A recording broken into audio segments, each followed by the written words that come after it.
ہمارا جو نوجوان ہے وہ بہت پریشان ہے، نوکریوں کے مسائل ہیں، اکنامک کرائسس ہے، بلز لوگوں کے بہت زیادہ آ رہے ہیں۔ دشمن سے ہاتھ ملانے میں کوئی حرج نہیں، لیکن اتنا بھی نہ ملاؤ کہ تمہاری تلوار گر پڑے۔ چیئرمین تک رشوت لیتے تھے، کھلا عام۔ تو یعنی آپ کا خیال ہے کہ ایک وجوہات میں کرپشن سب سے بڑی وجہ ہے؟ مقصد اہم ہوتا ہے، کامیابی اہم نہیں ہے۔ وہ اپنی قوم کے لیے سوچتے ہیں کہ کیا اچھا ہے کیا برا ہے۔ تو ہمارے ہاں کا تو آوا ہی آوا بگڑا ہوا ہے۔ جھک کر سلام کرنے میں حرج نہیں، لیکن اتنا بھی نہ جھکو کہ تمہاری دستار گر پڑے۔ السلام علیکم ناظرین، شیئرنگ آف پروفیشنل وزڈم کے ساتھ میں ہوں آپ کا میزبان علی رحمان خالد۔ ناظرین، آج جو مہمان ہمارے ساتھ موجود ہیں وہ ہمیشہ کی طرح، جیسے آپ جانتے ہیں کہ ہم ایسے لوگوں کو آپ کے سامنے لے کے آتے ہیں جن کی گفتگو سے، جن کے کام سے، جن کی چیزوں سے آپ کو بہت کچھ سیکھنے کو ملے اور آپ کی زندگی میں کوئی ویلیو ایڈیشن ہو سکے۔ آج ہمارے ہاں ہر انسان کسی نہ کسی پریشانی کا شکار ہے، تو ان پریشانیوں کی اصل وجہ کیا ہے، اور خاص طور پہ اگر ہم ملک پاکستان کی بات کریں تو کن چیزوں پہ ہمیں فوکس کرنا چاہیے اور کن چیزوں پہ فوکس نہیں کرنا چاہیے، اس ساری بات چیت کا حصہ بنیں گے۔ آج ہمارے ساتھ موجود ہیں مسرور قریشی صاحب۔ مسرور صاحب کی خاصیت یہ ہے کہ انہوں نے 33 سال ریلوے کی فیلڈ میں کام کیا، اس کے ساتھ منسلک رہے، جوائنٹ ڈائریکٹر مکینک کے طور پہ انہوں نے اپنی خدمات دیں، لیکن اس کے ساتھ ساتھ ان کو لکھنے پڑھنے کا اتنا زیادہ شوق تھا کہ انہوں نے 35 سے زائد کتابیں اب تک لکھ دی ہیں، جس میں انگریزی اردو دونوں ہی کتب شامل ہیں۔ تو ہم ان سے جاننے کی کوشش کریں گے، ان کی کتابوں کا بھی میں ذکر کروں گا آگے چل کے کہ کون کون سی کتاب انہوں نے لکھی، لیکن میں آغاز یہاں سے کروں گا سر کہ آپ نے ریلوے کو کب اور کیسے جوائن کیا؟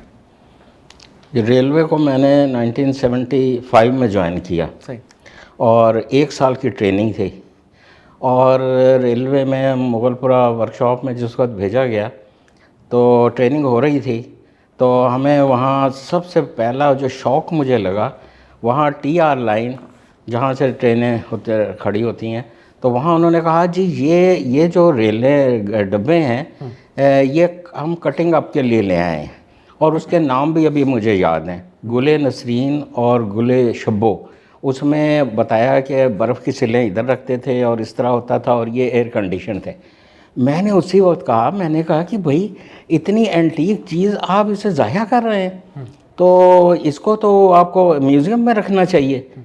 جی ہم کیا کریں، اوپر سے ہمیں حکم ہے، یہ ہے۔ میں نے بہت کہا، لیکن ہماری تو اس وقت کوئی پاور نہیں تھی، کوئی سننے والا نہیں تھا، نہیں ہوا، اور انہیں زیارت کر دی۔ پھر یہ ہوا جب ٹریننگ ہو گئی تو پہلی دفعہ زندگی میں اے سی کے پاسز ملے۔ ہم 3 تھے، کراچی بھیجا گیا ٹریننگ پہ۔ جب کراچی سے واپس آیا میں، تو میں نے اپنے دوستوں سے کہا کہ بھئی باتھ روم میں تو لوٹے ہی نہیں ہیں، کیا اب اے سی کا پیسنجر لوٹے لے کر ٹریول کرے گا؟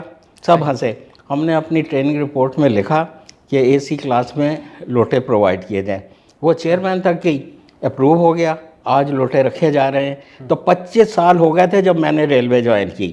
میں نے اس وقت نہ کچھ ہوتے ہوئے بھی وہ کام کروا لیا جو 25 سال میں ریلوے افسر نہیں کروا سکے۔ سر مجھے یہ بتائیے گا کہ ماشاءاللہ ریلوے میں تو جو آپ کی خدمات ہیں اس پہ تو کوئی ہم بات ہی نہیں کر سکتے، آپ نے بے شمار کام کیا، جیسے ابھی آپ نے خود بھی ذکر کیا۔ مجھے یہ بتائیے گا کہ ایک ظاہر ہے کہ نوکری کے ساتھ ساتھ آپ نے کتابوں کے ساتھ جو آپ کا شغف ہے، پڑھنے کے ساتھ بھی اور پھر لکھنے کی طرف بھی آپ آئے، یہ کس طرح آپ کا انٹرسٹ ڈیولپ ہوا؟ یہ اس طرح ڈیولپ ہوا کہ جب میں سکھر میں تھا تو وہاں میٹنگ ہوتی تھی، اور وہ ہمارے ڈی ایس تھے اور وہ بہت کمپیٹنٹ تھے۔ نام میں کسی کا نہیں لوں گا کیونکہ کرپشن بھی آ جاتی ہے بیچ میں، اس لیے تو وہ بہت کمپیٹنٹ تھے، اور وہ رات کو ہم کو 2 بجے تک کام کروایا کرتے تھے۔ کہتے تھے یہ انجن کیوں فیل ہوتے ہیں، یہ اگر انجن فیل ہوا تو رات کے 2 بجے بھی فیل ہوا تو ڈی ایم ای اور ڈی ٹی او کے پاس گاڑی آئے گی، آپ ودن 10 کلومیٹرز ہے تو آپ جا کے انسپیکٹ کریں گے، اور دوسرے دن صبح مجھے رپورٹ دیں گے کہ یہ انجن کیوں ہوا فیل، اور رپورٹ دیں گے، اور وہ خیر اس پہ کام شروع ہو گیا، بڑا سارا کرتے۔ تو پھر میٹنگ ہوتی تھی صبح، تو میٹنگ میں بڑی انٹرسٹنگ باتیں ہوتی تھیں، اب مجھے اتنی اچھی لگتی تھیں وہ باتیں۔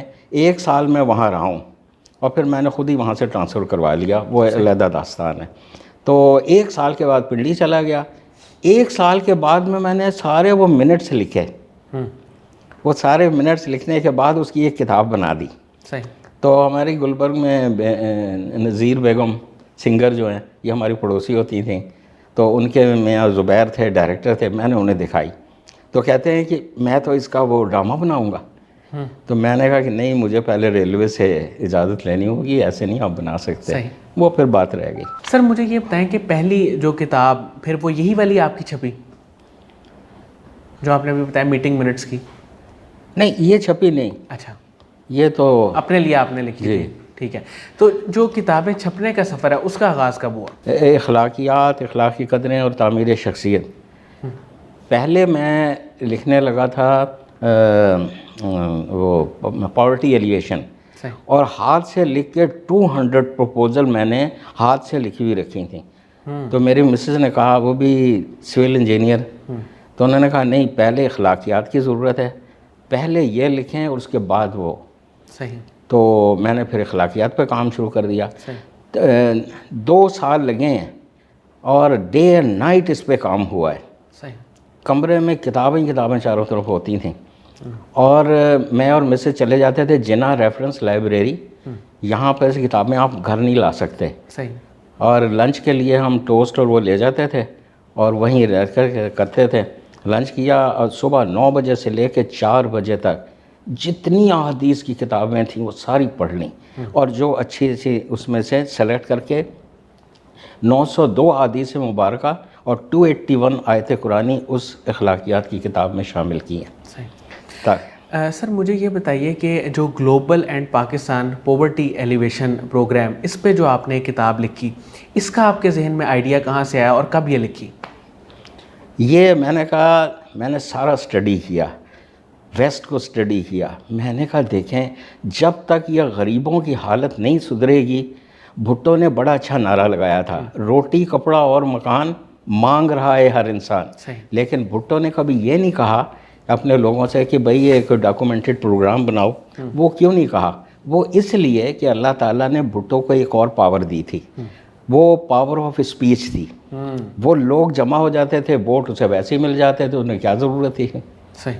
یہ تھا سارا. تو میں نے کہا اتنی غربت ہے. جب میں نے یہ دیکھا, یہ موٹیویٹ ہوا ہوں افریقہ میں. ہم ہر سال عید میلاد النبی سب سے بڑا فنکشن ہمارے ہاں ہوتا ہے, لائٹیں ہوتی ہیں. یہ تو وہاں لائٹوں کا تو سلسلہ نہیں تھا, ہم کینڈل لے آئے, اور ہمیں گھر ملا ہوا تھا, اس کی باؤنڈری وال تھی, اس پہ ہم نے کینڈل لگا دی, اور سب کھانا اور وہ میلاد اور وہ سارے لوگ آئے ہوئے تھے. تو ادھر سے جھونپڑیاں تھیں غریب لوگوں کی, افریقن کی. اس میں ایک لڑکا جھانک رہا تھا, یوں جھانک کے. اس نے دیکھا اتنی کینڈلز. اس نے پتہ ہے کیا کہا؟ اس نے کہا can you give me 1 candle, I have no light in my house. یہ sentence pierce through my heart اور مائی مسز کے. ہم نے اسے دے دیں کینڈل, تو دے دیں, اور اس دن عہد کیا کہ ہم ہر گھر میں روشنی کریں گے, اررسپیکٹو آف ریلیجن. چاہے کوئی مسلم ہے, کرسچن ہے, ہندو ہے, ہر ایک جو ہمارے ملک میں غریب ہے اس کو ہم گھر دیں گے. اور سنسیئرلی اس وقت سے میں کام کر رہا ہوں. صحیح. آ کے یہ کتاب بنی. بالکل ٹھیک ہے. اچھا سر مجھے یہ بتائیے گا کہ اس وقت ہمارا جو نوجوان ہے وہ بہت پریشان ہے, نوکریوں کے مسائل ہیں, اکنامک کرائسس ہے, بلز لوگوں کے بہت زیادہ آ رہے ہیں. تو ہماری قوم اس وقت جس سمت میں جا رہی ہے, آپ اس کو کیسے دیکھتے ہیں اور اس کی وجوہات کیا ہیں؟ اس کی بہت سمپل ہے. ایک میرے دوست تھے پی ٹی آئی کے مسجد میں بیٹھے ہوئے تھے, تو جمعے کی نماز میں انہوں نے یوں ہاتھ کر کے کہا, قریشی صاحب اور کیا خبریں ہیں؟